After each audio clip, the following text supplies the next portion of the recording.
Welcome to the Feed Your Family Tonight podcast. Do you dread hearing the question, what's for dinner? Whether you spend your days keeping up with toddlers, running kids to after-school activities, or juggling a career and family, getting dinner on the table can be a struggle for us all. I'm Mariefiebach, a business owner, wife, and mom of 4. I'm on a mission to build stronger families one dinner at a time, and I'm here with tips, tricks, and inspiration you need to feed your family tonight. Hello, friends. Welcome to the Feed Your Family Tonight podcast, episode 154. I'm your host, Mariefiebach. I'm so happy to be here with you today. It is October, if you are listening to this in real time, in live time. And in Kansas, it does not feel like October. It feels like September, maybe even August. We are having highs in the 90s, setting some record-breaking highs here in Kansas. And it doesn't feel like fall, but I'm telling you, my spirit wants fall food. I've talked many times before about how as the seasons change, the basic foods that we have in our rotation tends to change from season to season. So my go-to foods in the summer are different than my go-to foods in the fall or the dead of winter or the spring. And I talked about this in episode 90, how it's okay to be a little bit boring. If you are having the same 10 recipes on rotation for a couple of months, that's kind of a good thing. Our families kind of like having the familiarity of foods. And then after a couple of months, they're tired and they're ready for something different. But if you're kind of changing your foods with the seasons, so about every 3 months, you're kind of rotating and changing into your fall, your winter, your spring, and your summer foods, that's going to give your family some variety. But if you kind of have an arsenal of basic recipes that you make during that season, it is going to make grocery shopping easier. It is going to make fixing dinner easier, and you're going to know which recipes work on what kinds of nights you're having in your home. I will say it over and over again is that weeknight dinner success is not about recipes, but it is about time management. And today we're going to talk about some of my favorite fall recipes. We're going to talk about what kinds of days they work well on. We're going to talk about time management and your recipes and starting to think of getting a little arsenal of fall recipes that you can have that are ready for you to use on different nights. So I kind of went back through some of my website archives. I mean, I've been doing this for a while now and went back into my archives of some of my recipes that I had in September, October, November, and then I looked in December, and it was very, very clear that I could see kind of the build up into fall and then the transition from fall into winter happen. So the September recipes started transitioning into fall, and those November recipes started transitioning into winter. And it was very clear in hindsight what I was doing naturally. And I bet in your home, you are doing the same thing. So some of my favorite recipes for the fall are things that feel a little bit heartier. I wish I could say that my family loved soup. I have a whole other episode on soup. I'll link to it in the show notes. My family will tolerate soup, but they do not love soup. And soup is such a great, economical, hearty, filling kind of food that I wish my family would eat it more. But you know what? I can't make my family something that they aren't. And I have found other economical ways to feed my family. And so I don't worry too much that my family doesn't love soup. Now, that does not mean that there will not be soup in my household. But my trick with soup is to serve it with a bread. And I have a recipe for a beer bread. I also have a recipe for a garlic beer bread that is just to die for. I'll link to both of those in the show notes. I like beer bread because it kind of has a yeasty flavor that comes from the beer, but it doesn't require any rising. It's a quote unquote quick bread. It takes a little bit of time to bake in the oven, but you can mix it together in just a couple of minutes. Toss it in the oven while you make the soup or whatever you're having for dinner, and it's great and quick and easy. And my family tends to tolerate eating soup if there's something like beer bread or some other kind of baked good. Another favorite that takes a little bit more thought, but my daughter asked for it for her birthday because she was craving it. Again, fall, and she starts thinking of these fall foods, and that is my garlic bubble bread. It's kind of like a monkey bread, but it's got garlic salt and butter, and it's this pull-apart bread that is absolutely delicious, and that is always a special treat. And that recipe comes with a little trick, is that you can use frozen rolls. You don't even have to make the bread dough if you don't want to. I have a recipe for the bread dough, but if you don't want to make the bread dough, you can use frozen rolls, and it is delicious and so good. Takes a little bit more time though because it has to rise. So that's kind of where my family is on soup. We're not huge soup eaters, even though I love soup and I will make it for myself. I don't often make it for my family because they're just not the biggest fans. What my family does like is my family likes something that is roasted in the oven. They love roast chicken, and I will make 3 chickens at a time and then take the meat off the bones and put that in the freezer and then make bone broth. And then I have that as a backup meal to make chicken noodle soup. I take the homemade bone broth that has cooked in my slow cooker overnight. It's so easy and so hands off.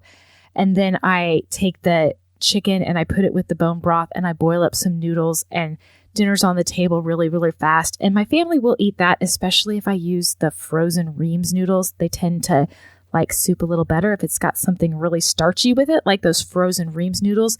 But they love the roast chicken, and they love my French dip sandwiches. Now, French dip sandwiches are one of the easiest recipes on my website.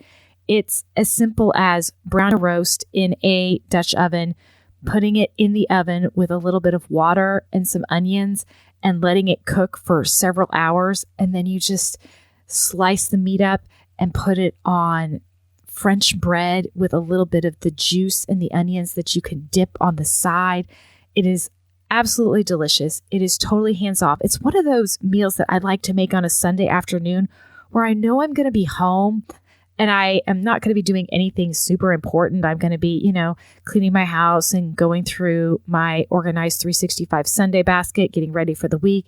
And it can just be cooking in the background for several hours in the afternoon. I love French dip sandwiches for a Sunday afternoon. I am not really the best with the slow cooker, but I do have one slow cooker recipe that I absolutely love. For years, it was my favorite thing to take people when they were like having a baby or something, and it was my slow cooker barbecue beef. I'd make big batches of it and then freeze the meat.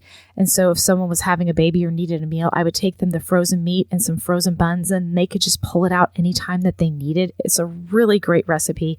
It cooks in the slow cooker until the meat is just fall apart tender and is absolutely delicious.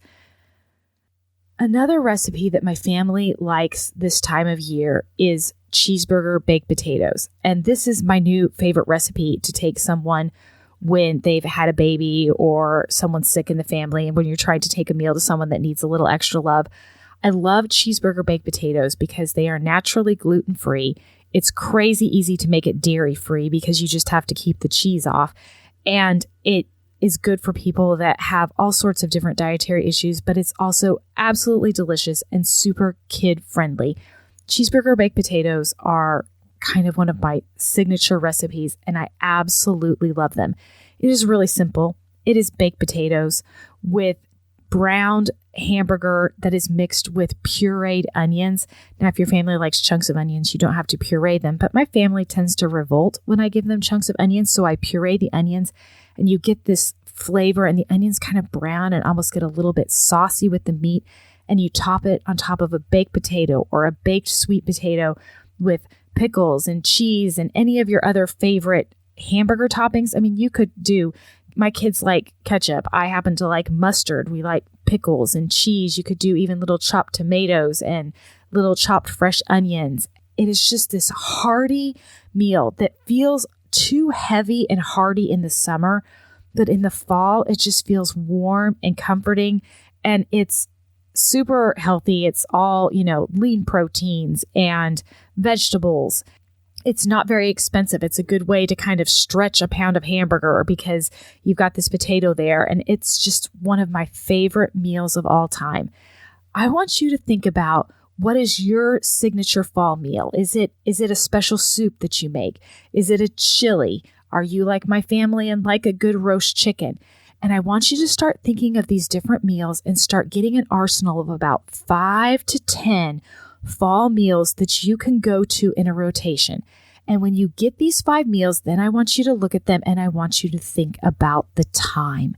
I want you to think about what in this recipe can I prep ahead of time. For my cheeseburger baked potatoes, I can make that meat mixture up in bulk, or one night when I'm making it up, I can triple or quadruple the recipe, and it really only takes like a couple extra minutes to make triple or quadruple the amount, and I can have it frozen in my freezer ready.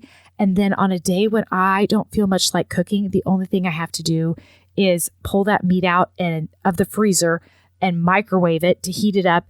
And I have to bake some potatoes. And baked potatoes are great because you can do them in the microwave if you're really in a hurry, or you can put them in your oven and they can sit in the oven at the same temperature for a while. So you can cook them, an hour or so early and then just keep the oven on warm. There's lots of different ways. You can do a hybrid where you kind of micro zap them and get them cooking and then put them in the oven so they get that crispy outer skin. But when you're thinking about the time, you're thinking about, okay, on a day where I'm going to be home for about 15 minutes and then I'm running my kids to all of these activities, cheeseburger baked potatoes are a great recipe because you can have the potatoes already scrubbed. Maybe you scrub them after breakfast in the morning, and then you poke some holes in them and put them in the oven before you run your kids to all of their practices. You come home from practice and you quickly heat up that meat in the microwave. You pull the potatoes out of the oven and dinner is on the table in minutes. So it might take an hour to bake the potatoes, but you don't have to have hands-on cooking time for that hour. There really is no hands-on cooking time except for making the meat. But if you've done that ahead, then this is a fast and easy meal. Even if it really takes an hour to bake, it's not hands-on time. I want you to think about, okay, this is the meal I can make when I'm running my kids around. This is the meal that I can make when I'm standing at the stove.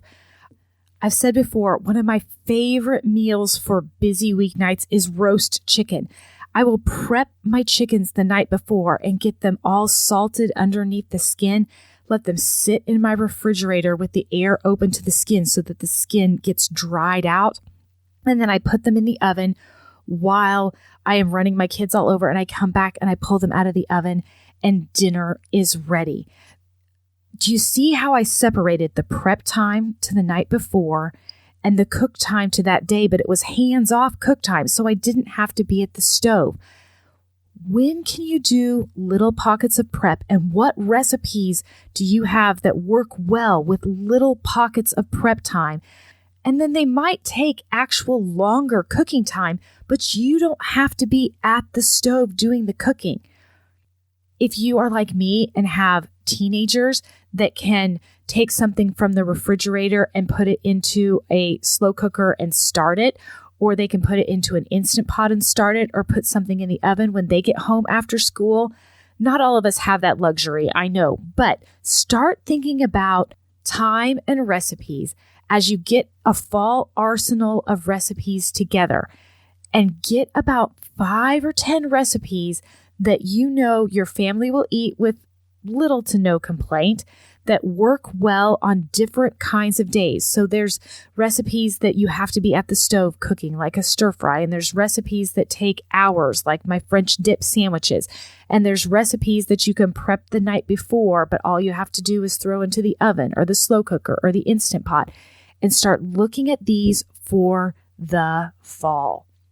Then take this to the ninja level and start doing some of that cook once, eat twice.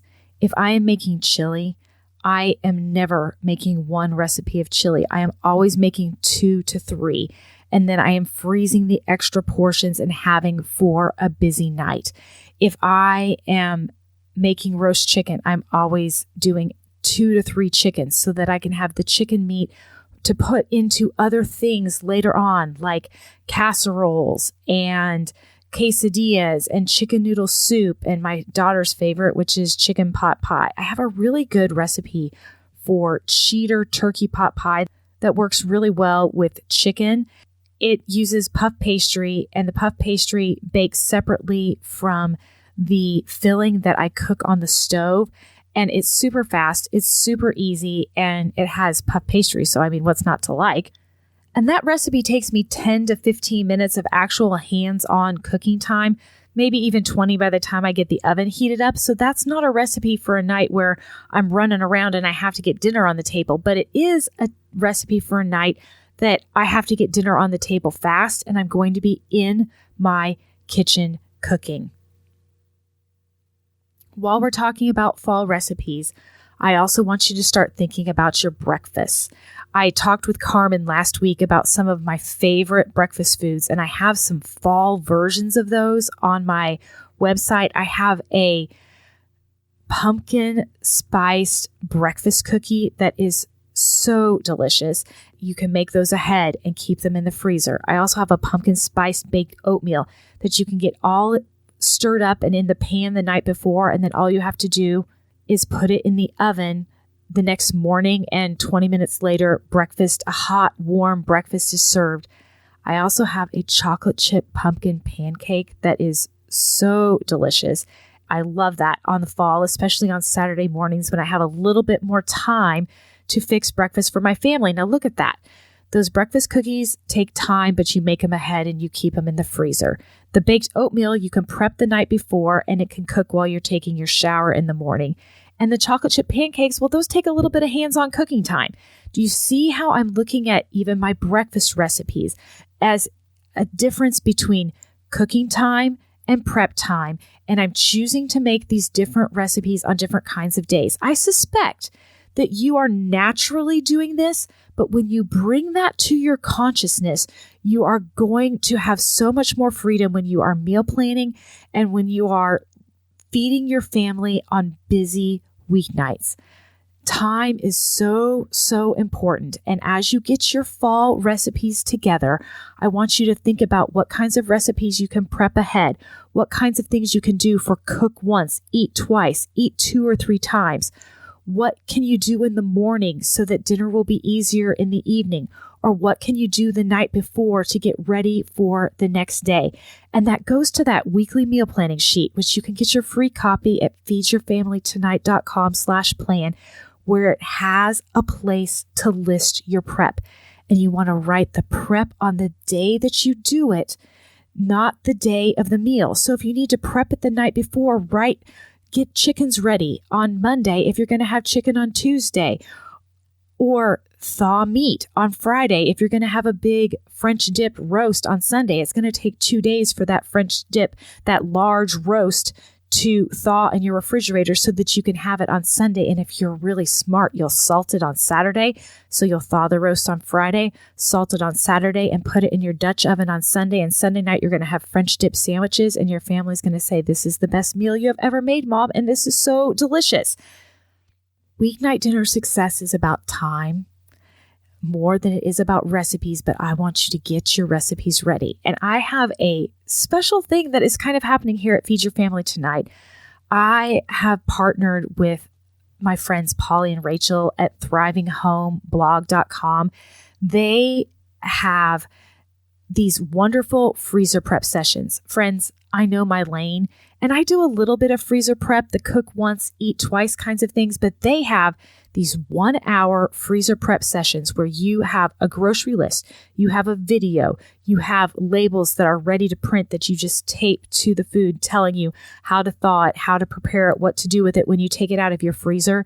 And in 1 hour, you make 3 recipes and you make double of them. So you have 6 meals ready. If you are someone that wants to do a little bit of meal prep, these 1-hour freezer prep sessions are amazing. They have all sorts of bundles. They have a fall bundle where it's 4 sets of 3 different meals that are all kind of fall themed. And they gave me a coupon code for you. If you go to thrivingHomeShop.com and put in the code Marie20, they will give you 20% off of their freezer prep sessions. And I have seen these freezer prep sessions. They are really simple meals for busy families. They're not weird. They don't have weird ingredients. Most of them have dairy-free and gluten-free substitutions. So if that's something that you face in your family, they can do that. Their recipes are tried and true. Like you know how sometimes you don't know if you can trust a recipe or not? Polly and Rachel's recipes, you can totally trust. They have tested them many, many times. And they also have like a network of recipe testers too. These recipes are vetted. They are great. And so if you're interested, go to thrivingHomeshop.com. I'll put the link in the show notes and use the code Marie20 for 20% off. Friends, I hope that you are getting set up for a wonderful fall full of delicious food in your family that doesn't feel like a burden. I want you to be able to have control of your time and have control of the meals that you're feeding your family by getting yourself a little arsenal of fall recipes so that you can kind of use them in a different rotation and put the right recipe on the right night so that you don't feel overwhelmed. We're going to talk about this in the Feed Your Family Tonight Facebook group about how to avoid overwhelm and how to get yourself a fall arsenal of recipes. So join me over there and we'll talk more about fall recipes. For now, friends, I hope you're doing well. Take care.